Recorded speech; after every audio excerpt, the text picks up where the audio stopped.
best and most independent source of information on the world internet. Today, the fire consumes the drone. Russian software initiated wide-ranging operations across the eastern latitude, a land of security design, and has access to long-range nuclear weapons. This and more in today's report / I invite you to watch.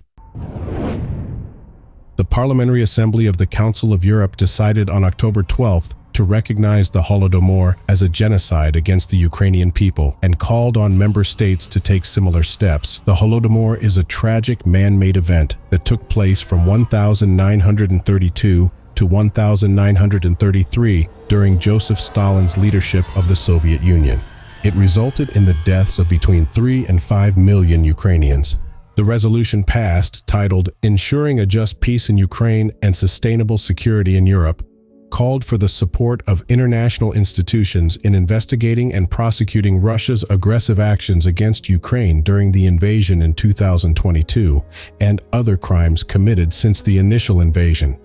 It also included an appeal to Kiev to support the peace process. The decision was made with 73 votes in favor, 1 against, and no abstentions. Ukrainian President Volodymyr Zelensky expressed his satisfaction with the decision, stressing that honoring the victims of the Holodomor and recognizing historical truth sends a message of inevitable justice against all of Russia's actions. Head of the presidential chancellery, Andriy Yermak, stressed that Russia's current actions against Ukraine can also be considered genocide, pointing to attacks on civilians and attempts to destroy Ukrainian heritage. He added that Russia will bear the consequences for its actions and will not be able to hide the truth. The Ukrainian government is appealing to the international world to recognize the Holodomor as genocide. So far, some 30 countries have recognized the Holodomor in this way. Photographs from Bryansk show a fire caused by a drone explosion in the area of a meat processing plant. Currently, specialized emergency teams are working in the area where the incident occurred, trying to control and extinguish the flames. The head of the region reported that REB units neutralized an enemy drone in the air over the Bryansk region, but it exploded as it fell. Based on initial reports, no casualties were reported. Russian forces are believed to have launched a large-scale offensive operation in the Ukrainian city of Avdiivka, according to the Institute for War Studies. ISW noted that Russian combat operations have been observed in various parts of the city, including its northwestern, western, and southern zones, which are located close to Donetsk. Armored assault units, rotary aviation, and heavy artillery were used in the offensive. All indications are that operations began on Tuesday. Vitaly Barabash, who heads Avdiivka's military administration, stressed that the Russian army is carrying out operations with air support in 10 and even 12 different directions around the city. According to Ukrainian military observers, Russia is carrying out an intensive offensive while using a large number of armored vehicles. ISW noted that the increasing use of armored vehicles and air support, coupled with simultaneous attacks from different directions, suggests that Russian operations are more extensive and ambitious than the Institute originally estimated.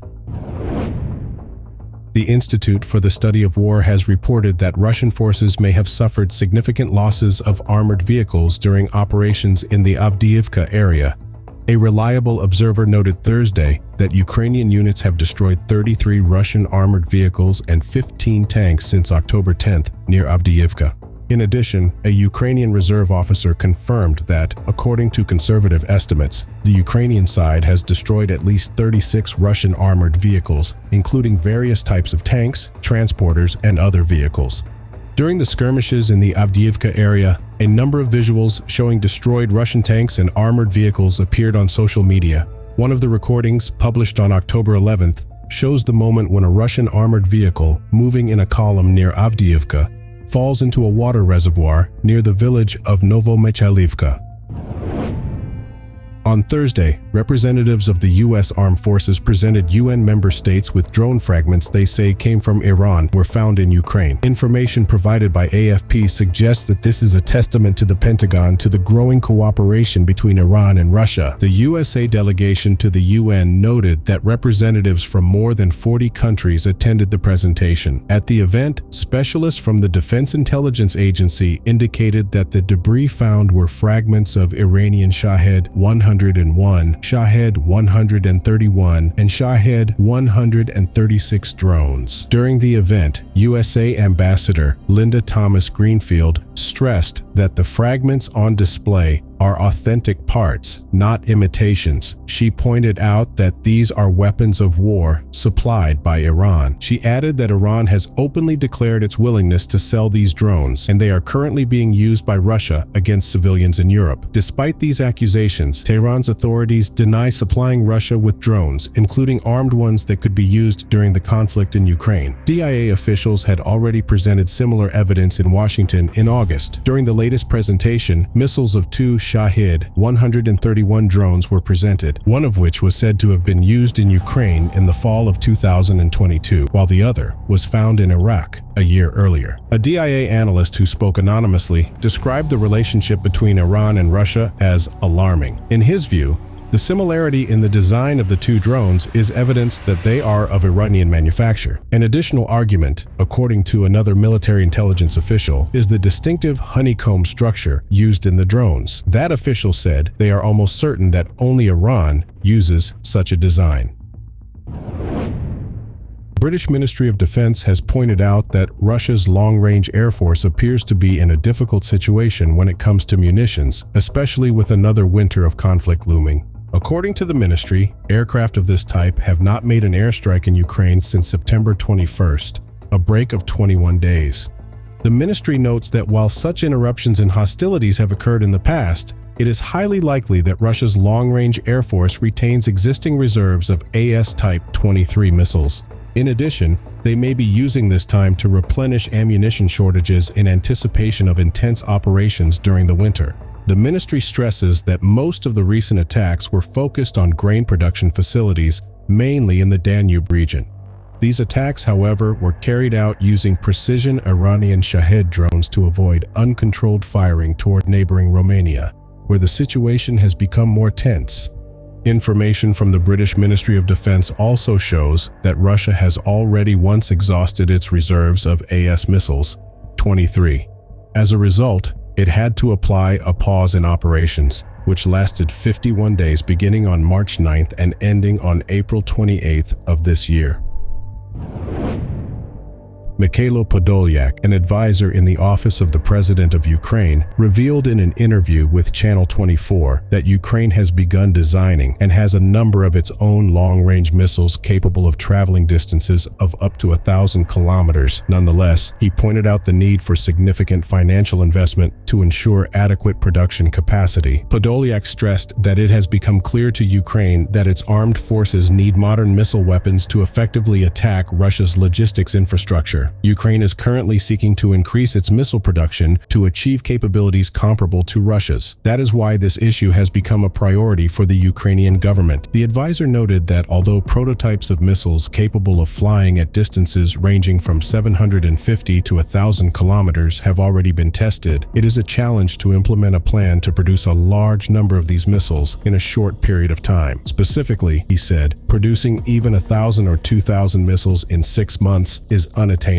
Nevertheless, Kiev is consistently investing in the sector. Podolyak added that in addition to missile production, Ukraine is also investing in the development of various types of drones, including those with increased striking power and longer range. A tragic incident occurred Thursday in the village of Chornobayovka in the Kherson region when Russian shells hit a residential area. The incident resulted in the death of a 70-year-old villager, while another man, also in his 70s, was injured. This information was provided by the Kherson Regional Military Administration.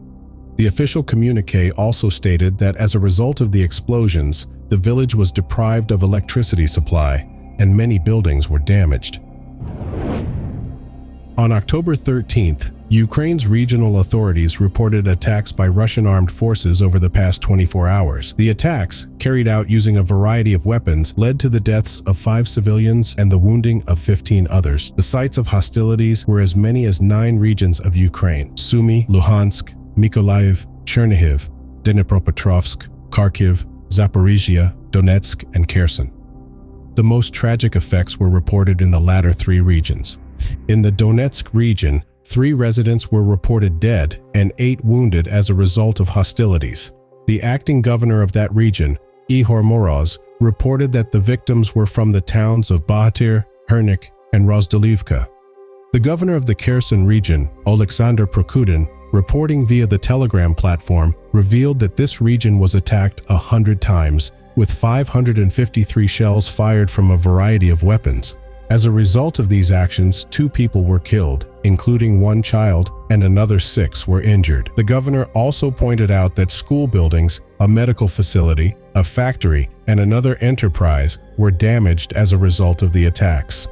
The Zaporizhzhia region also experienced intense attacks, where Russian military forces used aviation, drones, and multi-propelled rocket launchers to attack 22 settlements.